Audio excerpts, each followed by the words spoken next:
Hello everyone, मेरे इस YouTube channel पर आप सबों का स्वागत है। मैंने फर्स्ट वीडियो में वर्ग नवम के काव्यखंड पाठ 1 में दी गई रैदास जी के प्रथम पद की सरल भाषा में जानकारी आप लोगों को उपलब्ध करवाई। आज रैदास जी का दूसरा पद जो वर्ग नवम के पाठ्य पुस्तक से ही संकलित है का वर्णन साधारण भाषा में पुनः आप लोगों को उपलब्ध करवाने जा रही हूँ। रैदास जी का द्वितीय पद जिनका शीर्षक है राम में पूजा कहाँ चढ़ाऊं, तो इसमें राम के अनन्य भक्त रैदास जी अपनी भक्ति भावना का परिचय देते हैं और परिचय देते हुए कहते हैं कि हे ईश्वर, हे राम, मैं आपकी पूजा अर्चना कहाँ करूं, कैसे करूं, यह मुझे कुछ भी मालूम नहीं। फल अरुमूल अनुप न पाऊं, मैं आपको अर्पित किया जाने वाला फल और कंदमूल अनुपम नहीं पाता। यह सभी गंदले और जूठे हैं, तो मैं किसी जूठे पदार्थ को, किसी जूठे चीज़ों को अपने इष्ट को अर्पित कैसे करूं। थनहर दूध जो बछरू जुठारी, गाय के उस स्थान से जो दूध प्राप्त होती है, अर्थात गाय के जिस स्थान विशेष से दूध की प्राप्ति होती है उसे उसका बछड़ा जूठा कर चुका होता है, और उसी स्थान से जब पुनः दूध की प्राप्ति होती है तो वह जूठा होता है। तो ऐसे जूठे दूध को मैं अर्ध स्वरूप आपको अर्पित कैसे करूं। पुहुप भंवर जल मीन बिगाड़ी, पुहुप अर्थात फूल को भौड़े, भंवर अर्थात भौड़े, जल को मछली, मीन अर्थात मछली, जल को मछली बिगाड़ देती है। अर्थात कहने का भाव यह है कि फूल को भौड़े उसके मीठे रस को प्राप्त करने के लिए, उसके मीठे रस को चूसने के लिए जूठा कर देते हैं, तो जल को मछली अपने अपशिष्ट पदार्थों से बिगाड़ देती है। तो ऐसे पदार्थों को, ऐसे जूठे पदार्थों को मैं आपको अर्पित कैसे करूं। पुनः आगे अपने पदों में वह कहते हैं, मलया गिरी बेधियो भुअंगा, विष अमृत दोऊ एक संगा। अर्थात मलय पर्वत पर रहने वाला चंदन का वृक्ष, मलय पर्वत पर जो चंदन के वृक्ष हैं उसे विषधर सांप, उसे सांप जो है शीतलता प्राप्त करने की चाह में वेध देते हैं, छेद कर देते हैं उसमें, वहाँ विष और अमृत दोनों एक साथ रहते हैं। तो मैं तिलक स्वरूप अर्पित किया जाने वाला चंदन आपको कैसे अर्पित करूं, वह तो विषैला है। मन ही पूजा, मन ही धूप, मन ही सेव सहज स्वरूप। पुनः आगे अपने पद में वह कहते हैं कि हे ईश्वर, मैं अपने मन में ही आपकी पूजा अर्चना कर रहा हूँ। मैं अपने मन में ही एक सुंदर सी छवि आपकी तैयार कर रहा हूँ, निर्मित कर रहा हूँ। एक सरल साधारण सा स्वरूप मैंने अपने मन में ही आपको दी है, निर्मित की है।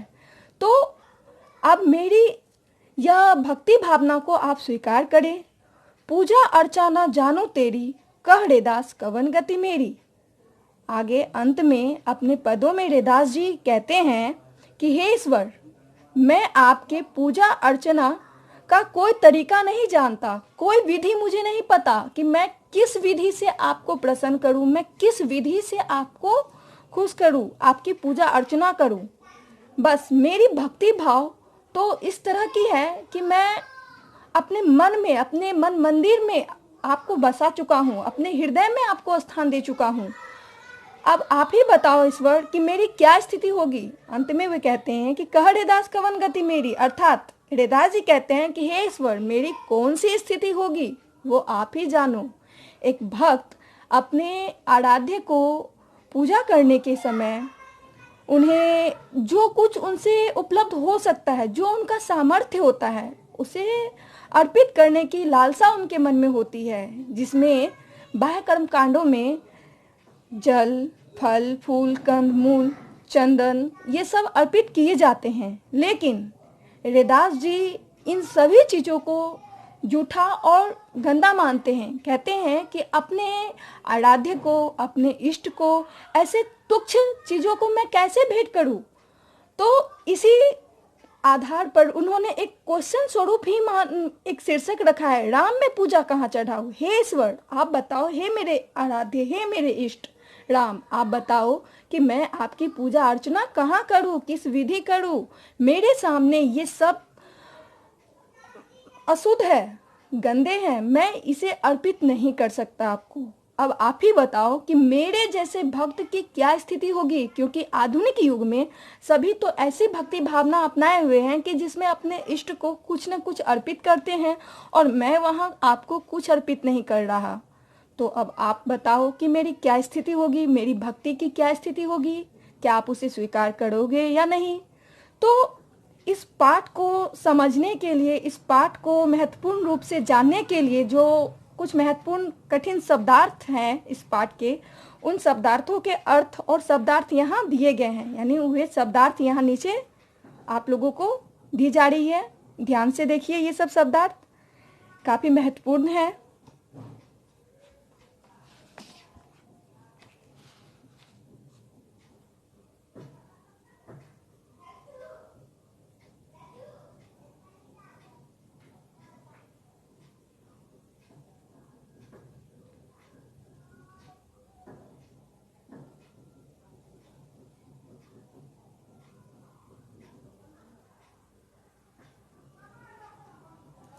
तो आगे हृदयदास जी के कविता का जो कुछ केंद्रीय भाव, हृदयदास जी के कविता का द्वितीय पद का जो यह कुछ केंद्रीय भाव है यहाँ दिया गया है।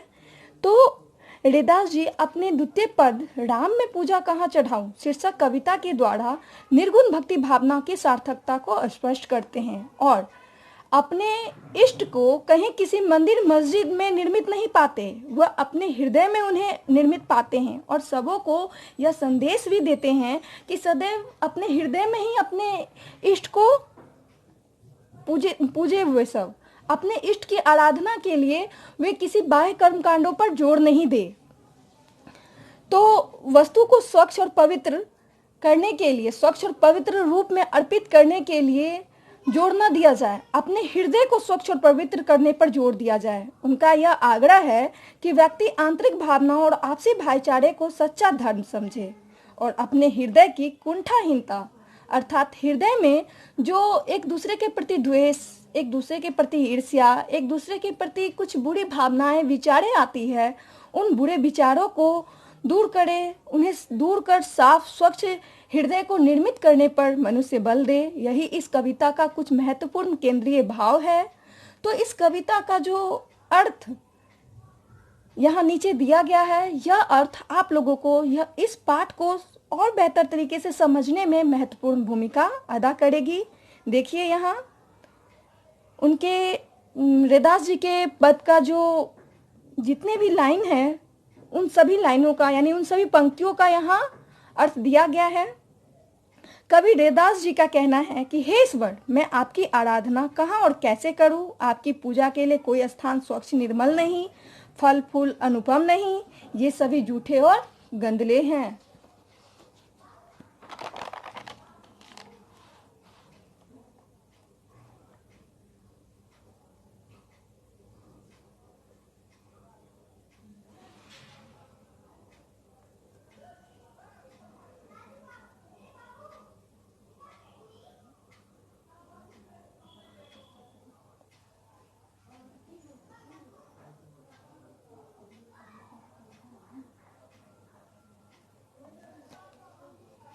तो आगे पुनः इस पद में वे बोलते हैं कि गाय के थन से जो दूध प्राप्त होता है उसे उसका बछड़ा पहले जूठा कर देता है, फल को भौरा, मीठे रस चूसने के लोभ में तो मछलियाँ जल को प्रदूषित कर देती है, मलय पर्वत पर चंदन के वृक्ष को सांप शीतलता की चाह में विंध देते हैं, तो विष और अमृत दोनों वहाँ एक साथ रह रहे हैं। ये सभी झूठे हो चुके हैं और ऐसे झूठे पदार्थों को मैं अपने इष्ट को अर्पित नहीं कर सकता।